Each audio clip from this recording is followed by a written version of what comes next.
आज मैं जिस ट्रेलर का रिव्यू करने जा रहा हूँ उस ट्रेलर का नाम है द बकिंगम मर्डर्स। बकिंग मतलब मैं बोल नहीं पा रहा हूँ, I can not pronounce this specific word call Buckingham murders. और सोचिए जब मैं इसको प्रोनाउंस नहीं कर पा रहा हूँ और ट्रेलर देखने के बाद मुझे ये वाइब्स आ रही है कि एज इफ हमने कोई हॉलीवुड की फिल्म उठाई और उसका हिंदी डब कर दिया, हिंदी डब वर्जन हमें दिखा दिया। ट्रेलर देख के पहली वाइब्स ये आती है। सब लोग बोल कहीं रहे हैं, लिप्स कहीं और जा रहे हैं, एक्सेप्ट करीना कपूर खान। पहली सबसे पहला रिएक्शन मेरे को ये महसूस हुआ कि it look as if I am watching some Hollywood film का ट्रेलर और उसको डब करके हिंदी वर्जन दे दिया। हालांकि इन्होंने 2 वर्जन दिए हैं, अंग्रेजी का और हिंदी का। जो मुझे एहसास हो रहा है कि ओरिजिनली ये इंग्लिश वर्जन है जिसको हिंदी में डब करा गया। अब मुझे समझाइए, जहाँ मेरे जैसा आदमी बकिंगम सही से बोल नहीं पा रहा है, वहाँ हिंदुस्तान की ऑडियंस खास करके मासेस आपकी फिल्म समझेगी कैसे?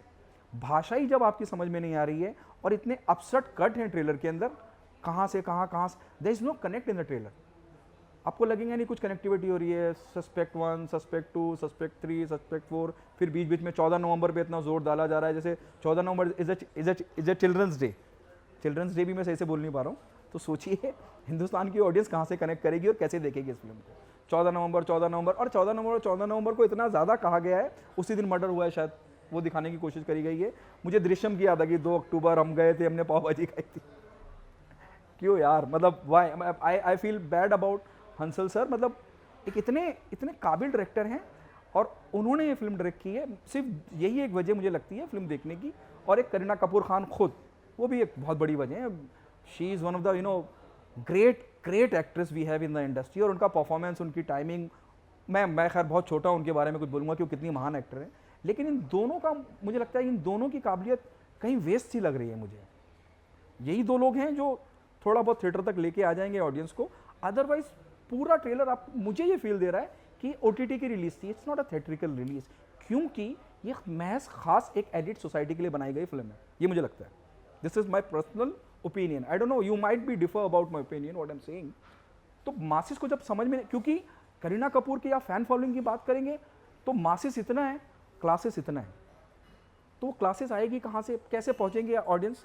और ये पूरा का पूरा ट्रेलर ना शुरू से लेकर एंड तक it is a flat trailer, मतलब पूरा का पूरा समतल ऐसी ज़मीन है। और एक भी इंगेजिंग मोमेंट नहीं है, एक भी वाव मोमेंट नहीं है, एक भी क्यूरियोसिटी जनरेट करने वाला मोमेंट नहीं है जो आपको हुक करे कि अरे यार ये तो देखना है। इसके अलावा एक माइनस पॉइंट और भी है जो बहुत बड़ा माइनस पॉइंट है। हंसल मेहता साहब एक बहुत बेहतरीन डायरेक्टर है, हम सब जानते हैं, उन राष्ट्रीय पुरस्कार और पता नहीं क्या क्या उन्होंने कमाल का सिनेमा दिया है। लेकिन जो कमाल का सिनेमा दिया है वो क्रिटिकली एक्लेम फिल्में दी हैं उन्होंने, कमर्शियली कामयाब फिल्म नहीं है उनकी कोई भी। अब उठा के देख लीजिए इतिहास, या उनकी वेब सीरीज़, या उन्होंने शाहिद बनाई हो, जो भी उन्होंने काम किया है। तो एक ऐसे डायरेक्टर को, ऐसा डायरेक्टर जब इस तरह के सिनेमा को डायरेक्ट कर रहा है तो कमर्शियली फिल्म का कामयाब होना बड़ा ज़रूरी हो जाता है। और यहाँ हम भाषा ही नहीं समझ पा रहे तो कहाँ से कामयाब होंगे?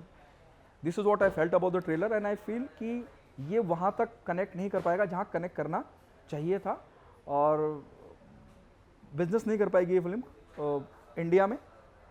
हो सकता है इंग्लिश भाषी जो लोग हैं वो देखें, फिल्म को पसंद करें। फिलहाल इंडिया में इट्स नेक्स्ट टू इम्पॉसिबल इस फिल्म का चलना।